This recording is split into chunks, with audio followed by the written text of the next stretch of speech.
ايه هي انواع الدروب شيبينج ستورز؟ ازيكم، انا تسنيم قنديل من ايكون بلاكر، والنهارده هنعرف مع بعض ايه هي الدروب شيبينج ستورز وايه الفرق ما بينهم وازاي نختارهم. 3 انواع للدروب شيبينج ستورز: جنرال ستور، وان برودكت ستور، او نيش براندد ستور. كل ستور من دول ليه مميزاته وليه عيوبه وليه استخداماته، فمش معنى ان ستور يبقى فيه مميزات اكتر من التاني ان انت المفروض تتجه للستور ده. انت في الاول هتحدد اهدافك وهتعرف انت عايز تبيع منتجات جنرال ولا عايز تعمل ستور على برودكت واحد ولا عايز تعمل ستور بيزد اون النيش اللي انت هتختاره. بعد ما تحدد انت عايز ايه هتشوف مميزات وعيوب الستور اللي انت اخترته وتبتدي تشوف هتعرف تتعامل مع المميزات والعيوب اللي فيه ولا تغير نوع الستور. فتعالى بقى اقولك ايه هي الستورز دي. اول واحد الجنرال ستور، وده من اسمه ان انت بتختار برودكتس جنرال، ممكن ما يبقاش ليهم علاقة ببعض خالص. ممكن تعمل براند بيضم منتجات بتتكلم عن الكلوذينج وعن الجاردنينج تولز، حاجتين ملهمش علاقة ببعض بس موجودين في الستور ده. ومثال معروف قوي من الجنرال ستورز ده هو شي ان بيبيع كل حاجة تتخيلها او ما تتخيلهاش: ملابس، مستلزمات بيت، مستلزمات مطبخ، جاردنينج، ملايات، وكل حاجة. الميزة هنا ان انت لو اخترت تعمل جنرال ستور ده هيسمح لك ان انت تجرب اكتر من برودكت في مرة واحدة. يعني مش هتعمل ستور بيزد اون برودكت واحد او منتج واحد وبعدين يفشل او ينجح وتجرب حظك. الجنرال هيخليك تجرب كل البرودكتس مع بعض وتشوف ايه البرودكتس اللي بتنجح اكتر وشغالة معاك اكتر. الميزة التانية منتجات اكتر، عملاء اكتر، لان انت كل ما بقى عندك تنوع في المنتجات كل ما بقى عندك تنوع في نوع العميل اللي بيجيلك. يعني التارجت اودينس بتاعك هيبقى ناس كتير قوي.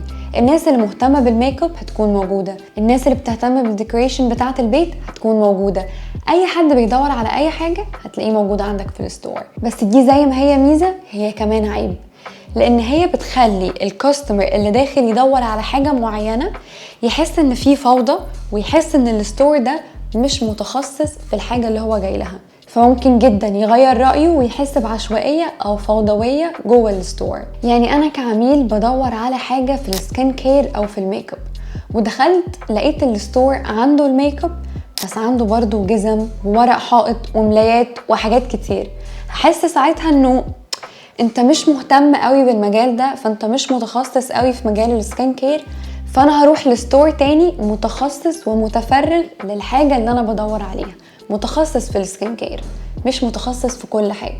تالت ميزة، لو حظك كان حلو وبتعمل ماركتنج كويس للبراند بتاعك نسبة الكونفرجنز هتزيد وهيبقى فيه فرص اكتر ان انت تعمل سكيلينج.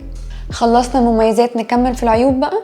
صعب تعمل له براندنج او صعب ان انت تعمل له اسم في السوق، فلو عايز تعمله براند عندك حل من الاتنين: يا اما تبتدي جنرال وتجرب اكتر من برودكت وتشوف ايه البرودكت الناجح وتبتدي تشتغل عليه هو في ستور تاني خالص باسم تاني خالص، يا اما تبتدي الاول بمنتج واحد او بنيش واحد ولما تتخصص في الحاجة دي تبتدي تفتح فروع ان انت دلوقتي بتعمل كمان منتجات تانية.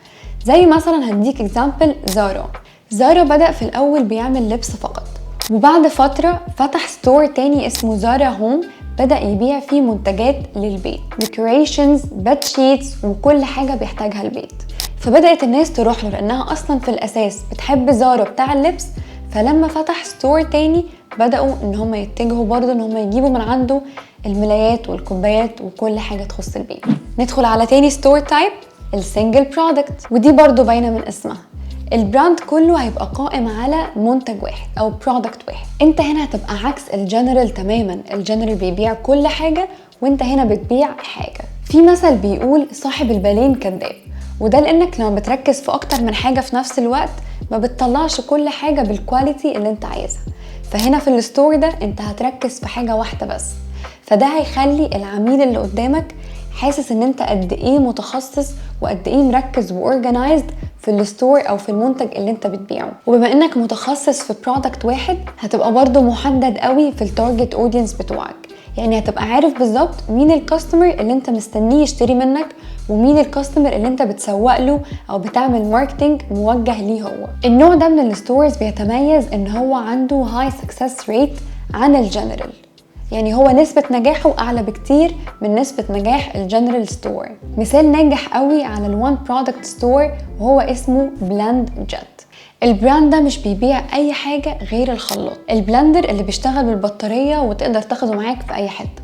بس كده، البراند كله بيشتغل على البلندر ده وبيعمل ربح اكتر من 30 مليون دولار سنويا. وده لانه عارف التارجت اودينس بتوعه، organized وفوكسد، والناس بتروح له لسبب معين. ندخل بقى على تالت اوبشن وهو الاوبشن اللي بين البنين، ولا هو جنرال قوي ولا هو بيشتغل على وان برودكت. الستور ده بيشتغل على النيش، يعني بيختار نيش واحد وبيحط فيه اكتر من منتج، بس منتجات تبقى كلها ريليتد، ليها علاقة ببعض، مش جنرال قوي زي الجنرال ستور ولا حاجة متخصصة قوي زي الوان برودكت ستور. وده من وجهة نظري احسن نوع ستور فيهم، عشان دايما بيقولك خير الامور الوسط، ولا يمين قوي ولا شمال قوي. وده لانه اعلى نسبة نجاح، اعلى نسبة كونفرجن، ومتنوع بس محدد. في اونلاين براند اسمه بيرجا. بيرجا ده بيبيع كيسز اكسسوارز، يعني النيش بتاعه accessories for electronics.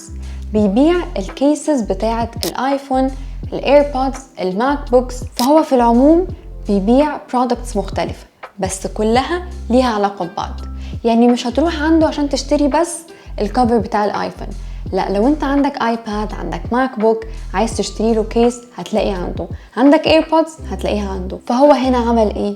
اختار حاجة وهي الكيسز عامة، الكفرز، وقرر ان هو يعمل الكفرز دي لاكتر من برودكت، الايفون والماك بوك والايبادز والايربودز. انت عارف البراند ده بيكسب قد ايه؟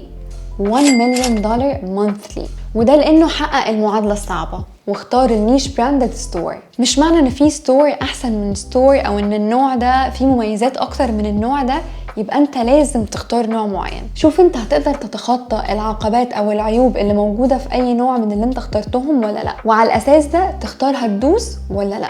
وبكده نكون عرفنا مع بعض انواع الدروب شيبينج ستورز. لو عندك اي اسئله على اي ستور اتكلمنا عنه سيبه لنا تحت في الكومنتس، ولو عندك اسئله ان جنرال سيبها لنا برده تحت في الكومنتس. متنساش تابعنا على كل السوشيال ميديا، فيسبوك، انستجرام وتيك توك، واشوفكم في فيديو جديد. باي باي.